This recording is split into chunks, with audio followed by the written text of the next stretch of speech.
Well, hello again. Another video.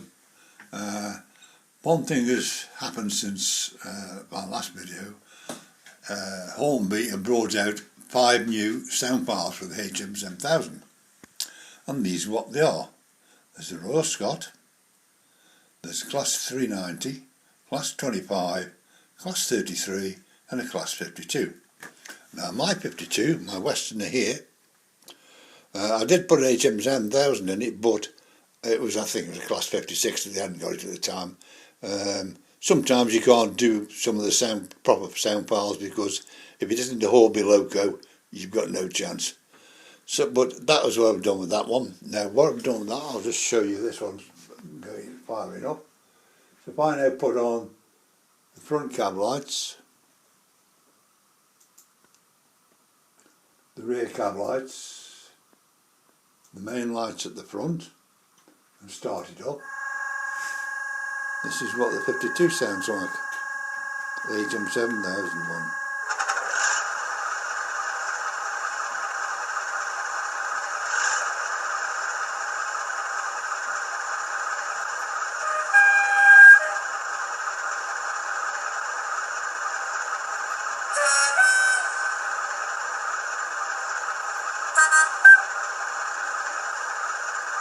And that is what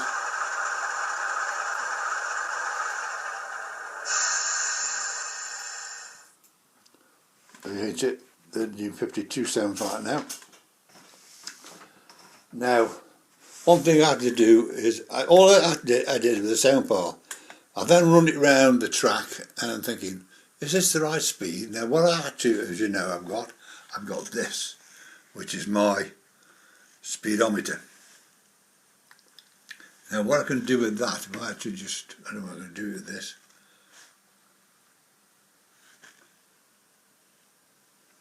What it does is the sensor's there and the sensor's underneath there. But somebody designed this for me because when it's out here, out on the track, it's too light. The lighting affects it. So what I've actually got here is that this cover here covers the sensors which are sitting underneath there. All it is a circuit board on legs. That's how you buy it. It does any scale. It does it in kilometres and also in miles per hour. Took one or two of the tricks in now. So say if I actually go, so that's the right one. I have to wait for it to pick up again. Let's see if I can do this. Now look. So if I go quickly across there like that, right, so I can get that speed exactly to what I want. Now as you know, with Railmaster we have a shunt and a cruise. Now most people who've got a gauge master, they've got to turn a dial to get the speed, and basically you'll never get it exactly the same every time unless you've marked it on the unit itself. But of course here all I have to do is press cruise and the train will do exactly cruise. Well, by setting up the acceleration decelerations I could do that. So this one is set at 50, this one is set at 40 because it's pulling all wagons. This is set at 50. Round this track 50 mile an hour is about right. Anything over that it looks ludicrous.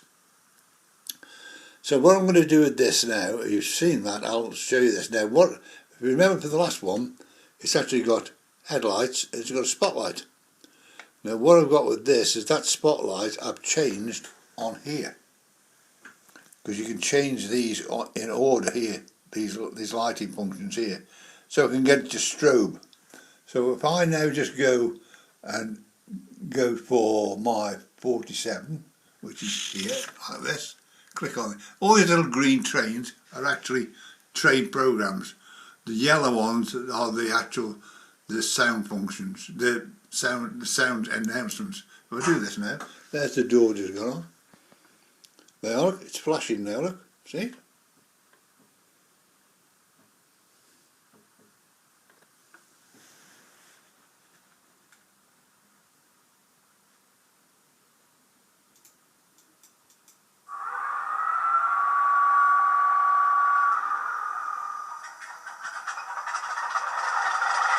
There's the main lights come on.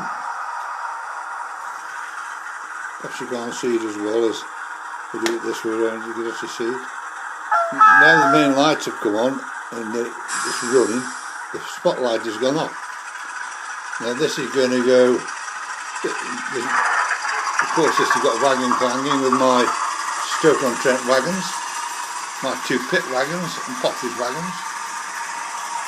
As you can see, that is a nice pace, it's pulling wagons. So the thing is, in real life, that is what it should be doing. Not going round at 100 miles an hour, because that looks crazy. If I actually just take the program out, and I'm now going to push the slider right up as such. Now watch this. This looks crazy. That shouldn't be doing that around a track like this. So it's set at 50, where I say most of my trains are actually run at. Now if I now just bring it down here and stop it down here.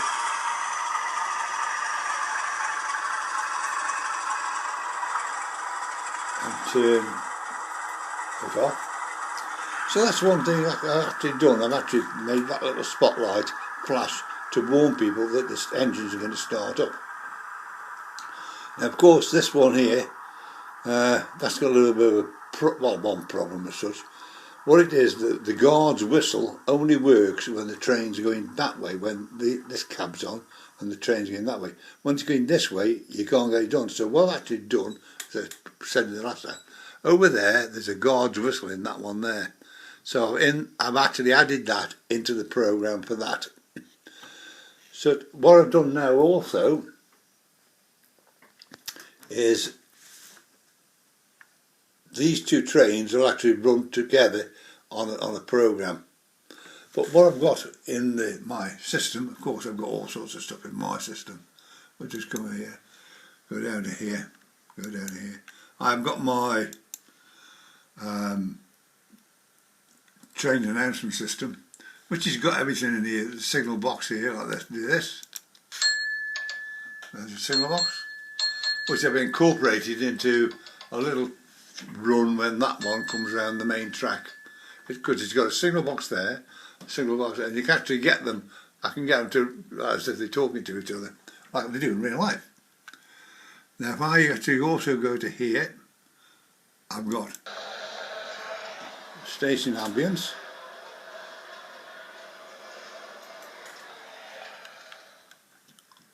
I've got a pub.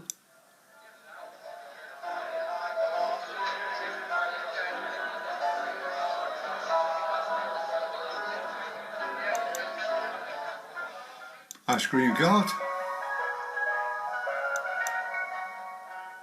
There's a barky dog here. There's all sorts of these seagulls. So if you've got something with a seaside thing, you can actually put that in there.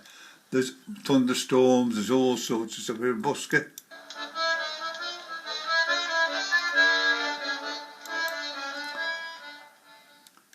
So I've got that one. But also I've got these all built into this thing as well. If I just go back to here, which is the main part, I'll then say the next train to depart, and I can pick my platforms up to 6. I can change this timing round. I can actually change this bit round here, which if I just go in there, just show you. There's all these things here, which all the different, there's sea speed, there's the Pullman, there's all sorts of stuff in there. I can utilise them if I want to.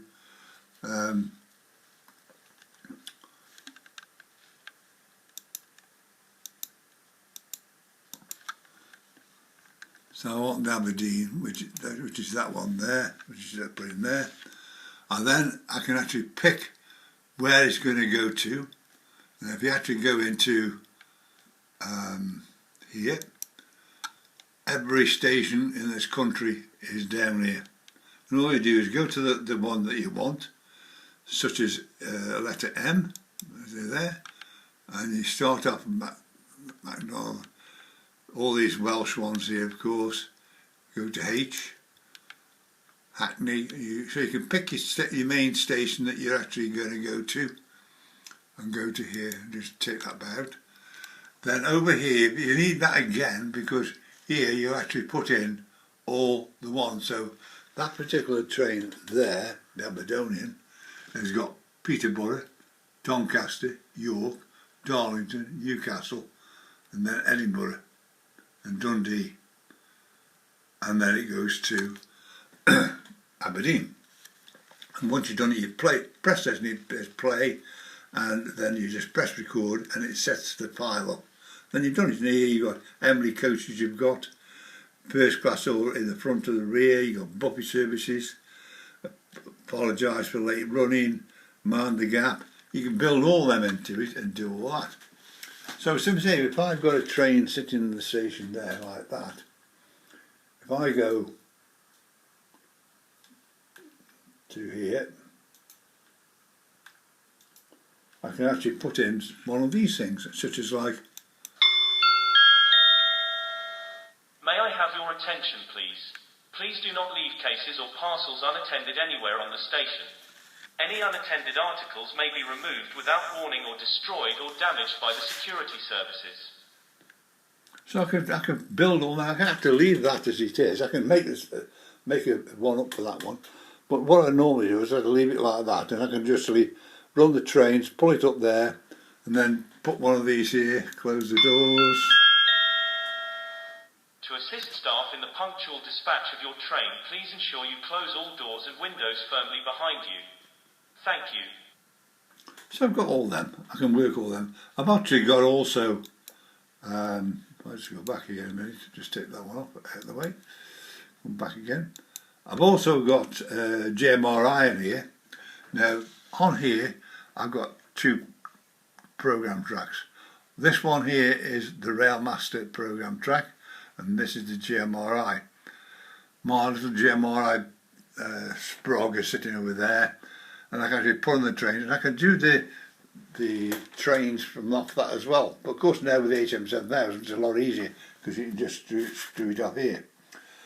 But only with the ones with Hm7000. If we've got any trains which have not got the Hm7000, I can actually have to do it via the JMRI. Now, what I've done for this, just to show you, as I said, I've got a program for this to run it around. You've just seen it doing it. I've got a program for that, and what I've actually done, I've merged the two together. So these two trains will run together. What you've got is you look at your program. Now, when it gets to the stopping of this, it might change a bit. So I'll just fire it up as it is. That's that. That one's starting up. There's the light flashing.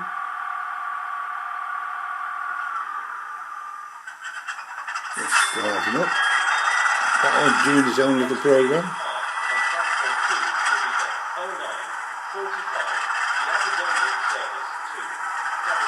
There's the main lights. Spotlight's gone out. And that will start off before that one. But that's the way it is built, the two programs together. There we go.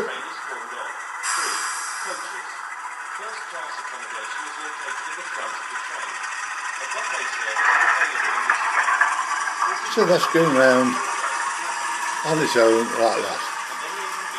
Well, while that's doing that, this is still doing its little bit of program built in together.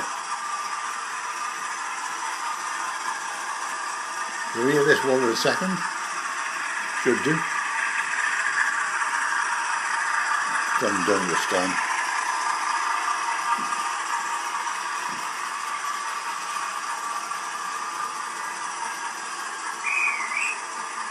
That whistle, of course, is off that one there. This is now going, the lights have gone out. It is automatic on this. I don't have to turn them off. There's that one doing this little hoot. These two now will start up. It looks lovely when they're doing it together like that. But of course, this one's 40 mile an hour, that one's doing 50. Here it comes round.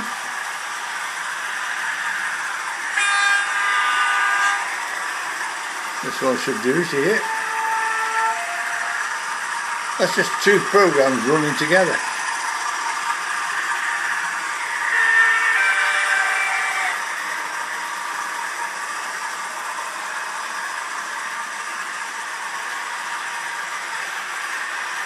There we go.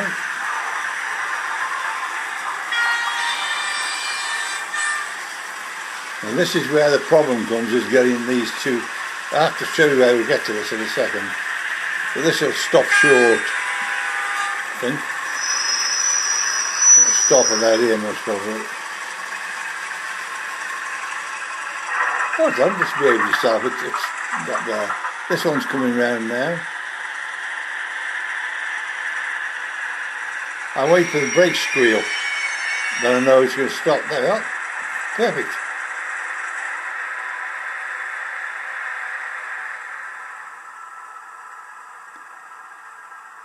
That one's shutting down, this one's shutting down.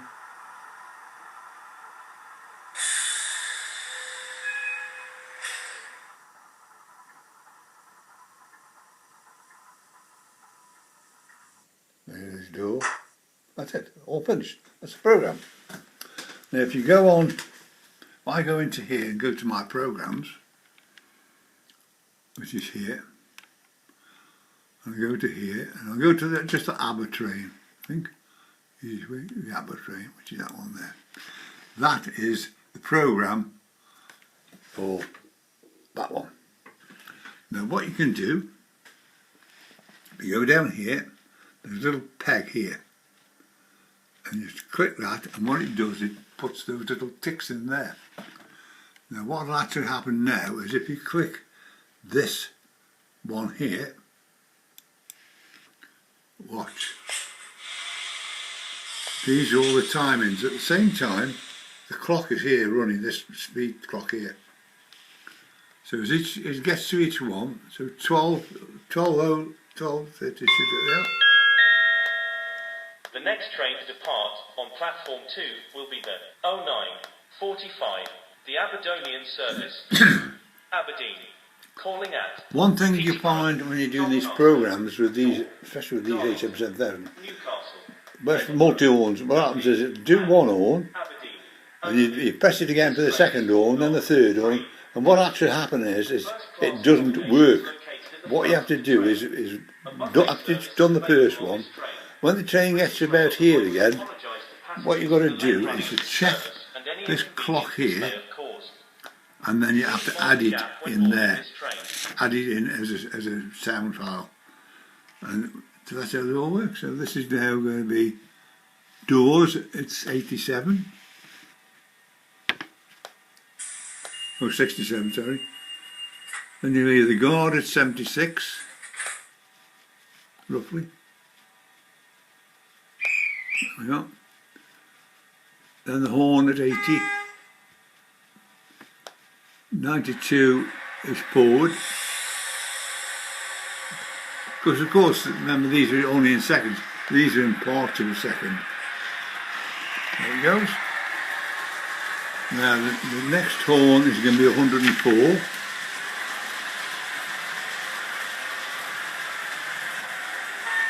Yeah.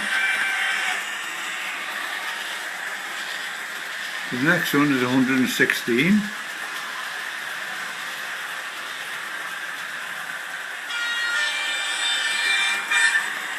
And that's how you do it.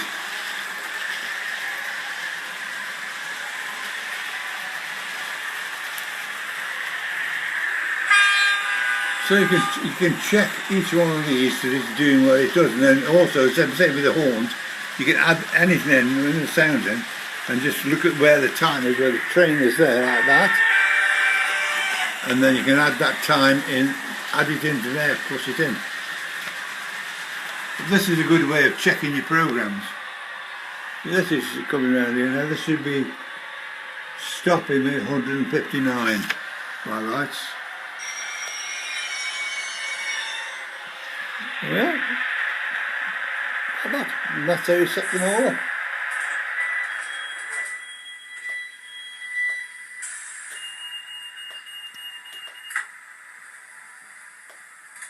And it'll go right through to the end and then finish.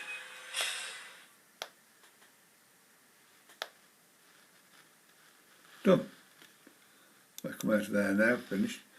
So I'm saying all these little things here, and also what I've got here is that all my town and street lights and that, except for those at the back, are all controlled from this set of buttons here. If I click this button here, all my lights go out, except for those. Those are on an independent one, and those over there on an independent one as well. And all I've got to do now is click on this again, and they all come on. Then also the fiddle yard is controlled by that set of points. So if they're going into the fiddle yard, which is that way, the lights are gone. If it's going into that track, which goes round to the turntable, which is the other side of the wall, they go off, because it's not going in the fiddle yard. They are. There's all they've all gone off. Change the points back for the fiddle yard, and they all come back over here. I love doing all this, playing around with these programs and stuff. It just makes my day. Some of these programs, like there's one over there, which is that shunter there, will come round to here. The circle over there will go round to there. The points will all change, and that circle will go where that one is now. And then this one will, this panel will go back to where that one is, and then this one will come out and come round here. The shunter then will come out and go to there, and then from there it'll go back into where it started, and then the shunter, which is here, the circle, it'll go back and go where it is there. That I made in one program. It's a matter of just thinking it out in your head and then work it all out. I don't write it down, I just do it in my head. It's just the way I've done this for 14 years now, so I get used to it all. I have been doing some railways for people, doing track plans. I had a gentleman just a week, 2 weeks ago now, I think it was. He'd been away from it for a while, and he couldn't get it operated at all. And I just said, right, go online. We have to go online via TeamViewer. That's the only way I can really work for you. I can do things in seconds by going TeamViewer, because I can see what's happening, see what it's doing, and actually work off that. If I try to do it by just talking on the phone, I don't see what you're pressing, and I don't see what you see on your screen. Whereas I will actually take up your computer like this, and I'll actually control it. Now, the thing is with the TeamViewer, right? I'm into your computer. I do not go into your document files, your photographs, or anything like that. I just go for Railmaster. I do nothing else. And then what I can do then, I had to just check the system out. And what happened was, I went to check all the system, and I said, it's working. If that little green tape is on, you control it, is working. If it isn't on, this, you can do what you want with this, that won't work. You've got to have that in. Of course, there's the internet. But that is where you can do it. And so in about 5 to 10 minutes, what he'd been messing around with for a week, 2 weeks, couldn't get it work. It's like a Midas touch. When I go onto some of these systems which haven't been working, I just look at them and they work. I don't know what it is. It's just the way it is, magic, I presume. But some of the massive railways I've done track plans, but I can alter them, change them, twist them. You know, like sometimes when you do something like this, some of this is over here, which I have got here, because I can't get it all in because I'm using two controls. If I go over here, look, this is all what's behind there, my fiddle yards and my turntable, and I operate off that. Now, on all these little buttons here, these are all to do with the points. So I actually do this, like that. Now you can hear the points change. And that's changed from that one. So I can actually, there they are, it's there. So what it's done, it's done that, and that's how it all works. So I can do all this stuff. So these are what I've got with the turntable. All the numbers are going from the main track, which is that one there, which is the one round the back there, going through that tunnel, onto the turntable, and then all I have to do is to press one of those numbers. That's the first track, that's the second track, that's the third, that's the fourth, and that's the fifth. And that turntable, then the train can come up here and go down the track. Then what I can do then is bring the train back again, press these, which are like a turntable, but what it is the opposite of what that one is. And that will then turn the turntable back to 7. And these are all little programs. So say these are things I do all the time. Anything in this system I can actually do. I've been doing it 14 years, so I know every inch of this one. So all I have to do is look at your programs, look at your INI file, more so than anything else. I can actually change these.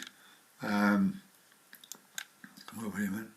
can change what you'll see this with a little blob with an arrow in it. I've changed them to these, so these all light up this way around. So if I actually go up here a minute, just show you this one here, right, if I click this, that one lights up. Of course also my signalling all works, so there's no train can come this way. That is actually a shunting signal which I broke, it isn't there anymore. And if I just change this back again, that's stop, you can't come out of there, and that's go to there. And this one here is the one for that one there, and the router. And then I've got these, so all this lot here, and then this here is actually in my level crossing. I don't use this one much. And all I've got to do is do this and turn it up again. So that is some things I can actually do. But say I can do this for anybody. I don't charge, it's all free. But if you want to give me donations, fair enough, but normally I just do it for free. So if you want to get hold of me, I'm on 01782 302194. My email address is there again, and please subscribe. And any questions on Railmaster, I'll answer, hopefully answer for you. I'm always here. It's very rare I'm away from here. Most probably Tuesday morning, which I go up to the Gobbygol in my railway shop, which I go to local. Other than that, and I usually do my shopping at the same time when I do that, so it's the only day morning I'm away from here. Otherwise, I'm always here, day and night for you. Because I've got people in Australia, in New Zealand, I'm in Dubai, I've got them in Sri Lanka, I've got them all over the world. So if anybody wants me, please don't be frightened, just call me up, even if it's a chat about something, and I'll gladly help you. So until next time, bye.